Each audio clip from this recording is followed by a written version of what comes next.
How you doing, Carl? Good. How are you? I'm doing great. Back for more Karl's Kick? Exactly. Right. So today, I want to talk about no-cost, low-cost promotions.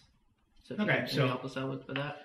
So no-cost, low-cost promotions. So we're talking about the average small business. They want to promote themselves, but don't have a huge budget. How can they do it on a major budget? Yes. Correct? So we'll give you a low-cost, no-cost promotions on steroids. Sound good? Yeah. Okay. So look, again, this is once again a topic that we could talk about for some time. Actually do a full day on lead generation. So essentially, first things first, a contact strategy. Okay, let's say, for instance, you need to have a newsletter. You don't have a newsletter, you're missing out on all sorts of opportunities to do business with someone on a regular basis. Okay. The reason somebody doesn't have a newsletter is they write it on the 30th for the 1st. Okay? Yeah. Write 12 newsletters one time and then go through and make, incremental changes at the beginning of the month just to sort of change up to date and something personalized and time-based at the beginning. Okay? But a newsletter does not need to be it doesn't need to be written at the end of the month for the 1st, that's for sure. Okay. And by the way, before you write a newsletter, again, a good marketing plan, step one is research, right?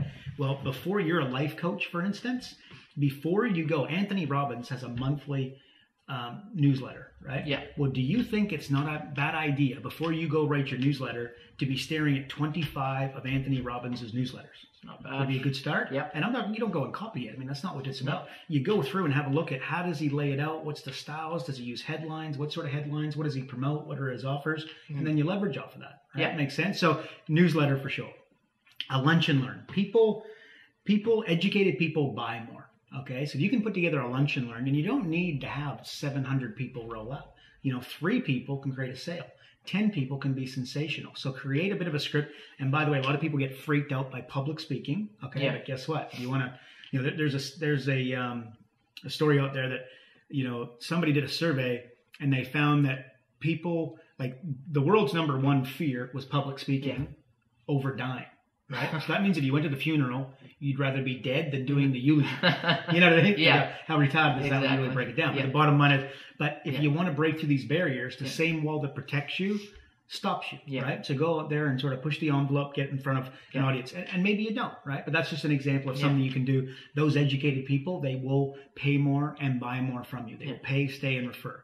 Develop an affiliate/referral program. As you know, internet marketing is a big part of what we do, right? So internet marketing, one thing it's taught me is they treat their affiliates like gold. The affiliate, the affiliate fees that they pay are just on steroids, full stop, right? So make sure you're out there and create a referral program and organize it so people can affiliate with you easily. Okay. And the lunch and learn is free, by the way. Okay. So make it easy for me to refer people by giving me a freebie to promote instead of having to promote your $20,000 coaching program. Yeah. Okay, makes sense? Okay, so basically affiliate referral program. What about business cards? Everybody's got a business card. The problem is most business cards that I see are just flat out terrible. Yeah. They're white, they're 2-color, and they say service, quality, dependability. Had a guy, he had a business card. It was a pizza shop, and then he had a perforated $2 coupon on the side. Do you think he got a few of those $2 coupons back? Unbelievable. So what free offer can you run on your business card? Right? And how many sides does the business card have? 2. Well, how many do you think most people use? 1. Why? And do you think it costs you any extra? It costs you an extra $50, maybe $150 if you get the, sensational, expensive business cards, right? That are, you can suntan with the things, right? So anyway, business cards, very, very important. Email signature. Here is a beauty. In fact, the man standing behind the camera right now, in particular, is a guy who needs his phone number at the bottom of his email. Yeah. Everybody listening, what I want you to think about, when was the last time you went to the bottom of an email to phone somebody? Okay, and I bet you it was today. Yeah. And it wasn't today, it was probably yesterday, and if it wasn't yesterday, it was this week. Okay? So tell me, do you have a phone number at the bottom of your email? And now, if people are going to the bottom of your emails to phone you and get your number, what else do you think might be powerful to put at the bottom of your email? Like, how about ask them for a referral? How about a unique selling proposition? And how about a testimonial? Powerful? Yeah. Absolutely. And put your phone, put your fax, put your email address, right? Super, super powerful and something you should do. But an email signature, excellent, right? Now, printing on invoice. You send out invoices, print an offer on the back of them. Yep. You print out envelopes, print on the back of them. You can create a radio show. Everybody listening, go to blogtalkradio.com and you can have your own radio show for free starting tonight. Okay. Bang, not bad. And then you interview people versus sell to them. Very, very powerful. We talk about that on another Karl's Kick. But the bottom line is, and turn yourself into a bit of an expert, by the way. It's in that section. So basically a radio show straight away.